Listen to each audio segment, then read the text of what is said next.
Hey there, this is Katherine Cartwright. Welcome. I've got a fun video featuring a set from Diamond Press. This is a die set that included some stamps as well. And this die set allows you to create a little coffin box. So perfect for Halloween, for your little goodies. You could put a gift card in here, some money, something cute. But it caught my attention. I believe this was sold on their website. They do sell some things on HSN, but I think this was direct from their website. So I picked that up. And I am just going ahead and starting by cutting out my box. There are a bunch of stamps included. I'll do some stamping, some heat embossing. I'm going to do some ink blending. So stay tuned for some fun ideas. So I've just trimmed that black cardstock to fit through my folder. You can see I'm using my Marquise machine. I know a lot of you have it and love it. And I'm just getting this to fit through my machine. So this is about the largest width of die that I can use. And I'm just kind of working that to make sure that I can get it through safely. And it works great. So I've got the top and the bottom. And then I'm going to put that together with some stamping. So I'm just going to remove my sticky tape there, and then I'm just checking out the instructions if there's anything specific that I need to know. So I'm just figuring out which is the bottom and which is the top. So the bottom piece is larger, and that top piece, the purple piece, is smaller because your box is a little bit deeper to hold those treats. So I'm going to take this over. I got a little skeleton here that's so cute, included in the set, and I am going to heat emboss him inside the box. So when you open it, you'll see the little skeleton inside. And I'm just using some embossing ink here, and then I will add that embossing powder. And I'm going to stamp it twice. I really, if you've watched any of my videos, you know I love my stamp positioner. I didn't really used to use it long ago, but I'm not quite as good a stamper, I don't think, as I used to be. Or I just had a lot more tolerance for mistakes because if you don't, especially embossing, I can remember heat embossing cards for Christmas and making mistake after mistake after mistake and losing my mind pretty much in frustration. And so the stamp positioner allows me to more often than not get a good impression on my embossing, and you can see it worked out really, really well. All right, now I've got my purple piece, the lid, and I'm using my stamp here, and then I'm going to ink that up. I've got some Maker Forte black ink. I love their black ink. It's nice and dark, a good true black ink. And then I'm going to start putting this box together. So I am using a liquid glue, especially for those small little tabs on the top. The tabs are a little bit smaller on the bottom part. They're a little bit larger. So if you prefer a dry adhesive like a red line tape or something like that, you can use it. I have just over time, and I have talked about this in previous videos, I have come to enjoy my liquid glue better, even though it's a little bit messier because sometimes you'll see here I add a little bit too much sometimes and a little bit squishes out. But I have just come to find that the hold is so strong by wetting those fibers of the paper together. So I've just really gone that route. I do still use an occasional dry adhesive for a specific application, but most of the time I am enjoying using liquid glue, and it holds together pretty well, especially on these little treat boxes. So I'm just holding these for a second each tab, making sure that I get a good adhesion before I move on. This video is sped up a little bit, and so I'm holding it for a few seconds. I don't want you to have to watch that too long, but I do want you to see, if you have this set, that you do need to spend a second and let it dry properly, or it can come apart. So I've got that last little one, and look how cute that box is. And now I'm going to repeat the process for my skeleton, and I'm putting my tabs inside of the box. They fit just perfectly, and I'm just confirming that that's what I'm supposed to do. And I'm just feeling here, making sure that that's where it needs to go inside the box.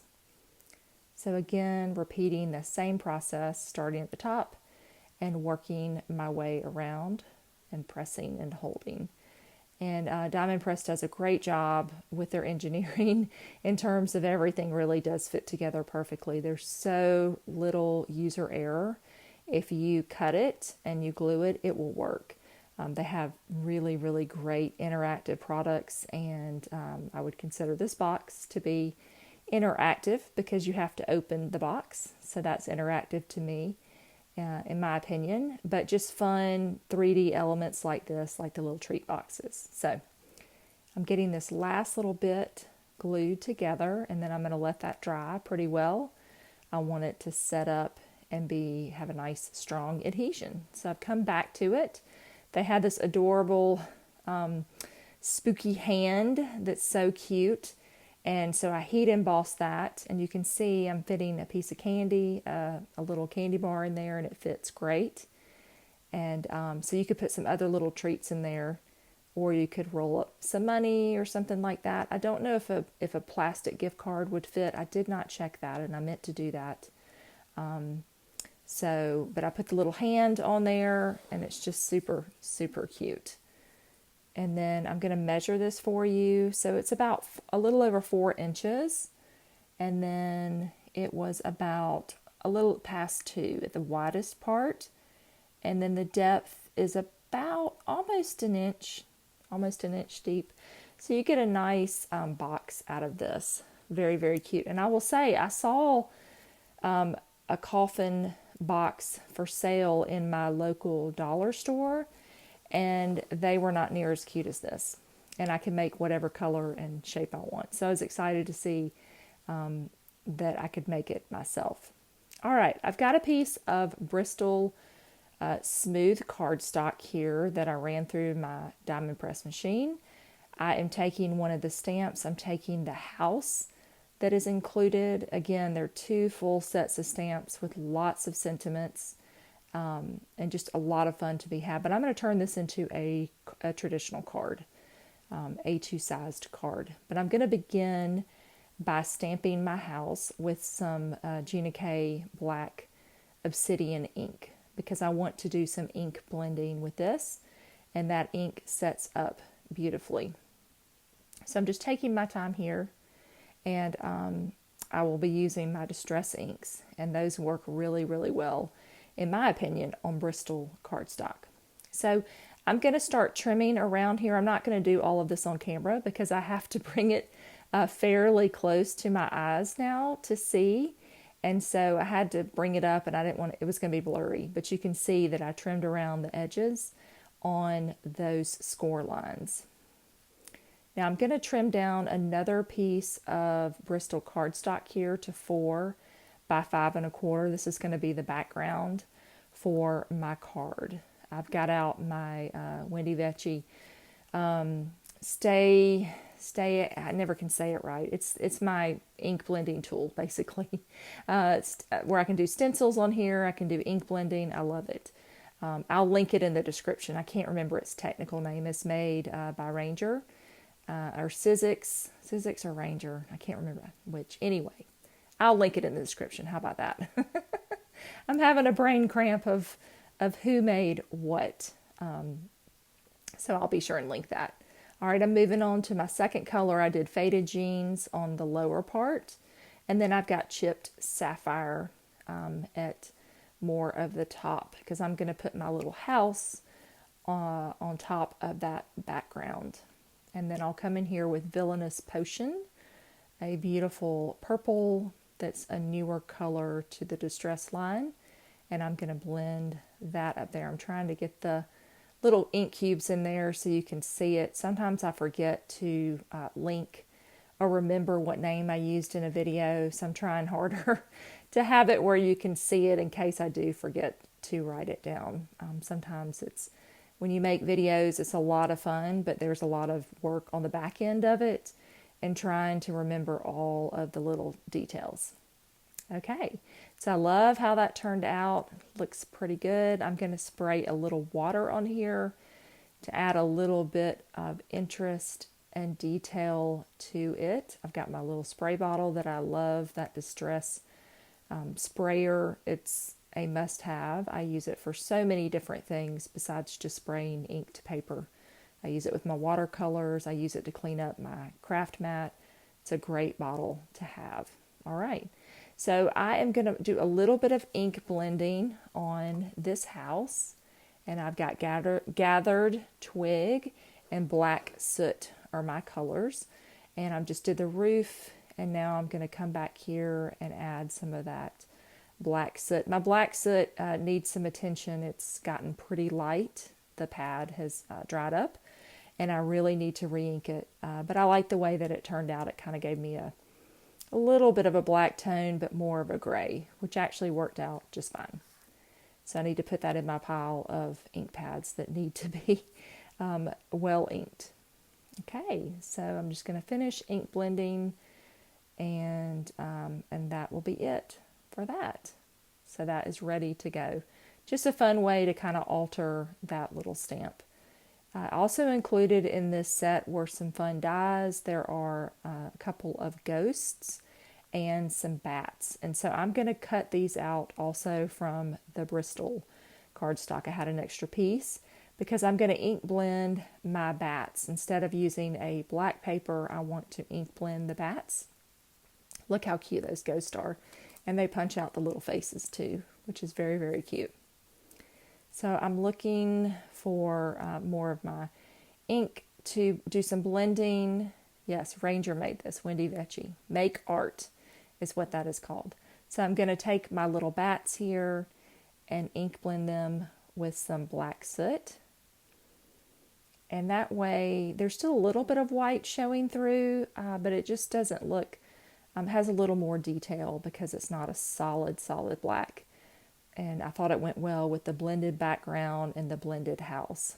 So I'm getting inky here, getting these little small bats finished up. There was a third little tiny bat, and so I don't want to forget that one as well. So I'm just going to hold that with my finger and turn that around. So I will have some inky fingers by the end of the video.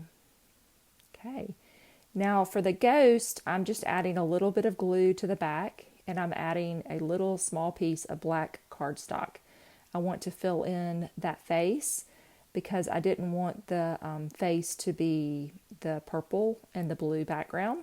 So I'm doing that for the contrast, but this is just a quick and easy way. If you ever have something you need to fill the face, so to speak, just drop a piece of little cardstock on the back of that and you've got your problem solved. I went ahead and stamped my Happy Halloween. That is included in this stamp set. They gave a lot of stamps in this one. There's some spider webs, and you can see on the left, you get some tag dies. I mean, it was a great set. So I will use a lot of the different pieces. I'm adding that to a piece of gray cardstock, and then onto a black card base. This is an A2 sized card. Now I'm just taking a second here, laying out my little pieces of where I want everything to go. Got that little tiny bat up there. And then I'm going to add a little bit of foam. I'm kind of keeping things where they are. So instead of pulling everything off, I'm just going to add that to underneath my house so it won't move. And then I can come back and layer in my other pieces. Because I couldn't find my big roll of foam adhesive, so I had to use the little tiny pieces of foam that I love. I love these mini dimensionals. These are from Stampin' Up. They are awesome, and I use them all the time. But I do have a big roll of tape that I've had for a while, but I just couldn't locate it today. That's just the way it is sometimes. All right, so I'm going to glue these bats directly onto my paper, my background. And then that is going to be it for this adorable card. I love the way it turned out. It was a fun way to use that little house instead of making a coffin on this one. And it just looks kind of quirky and funky and a little bit spooky. You could add some, stickles on there if you wanted to, or anything to make it a little scarier. But I like the way that looks. It's not too scary. All right, so there's that card. And then I also made, there's the No Tricks, Just Treats. I added that tag to it. And then I made another box embossing the skeleton on the front of the box, and that says Deadly Goodies inside. So I tied a treat. I put a treat in there, and we'll tie the tag on there. So I hope you enjoyed this. Thanks so much for watching. I hope you have a happy Halloween, and I'll see you soon. Have a great day.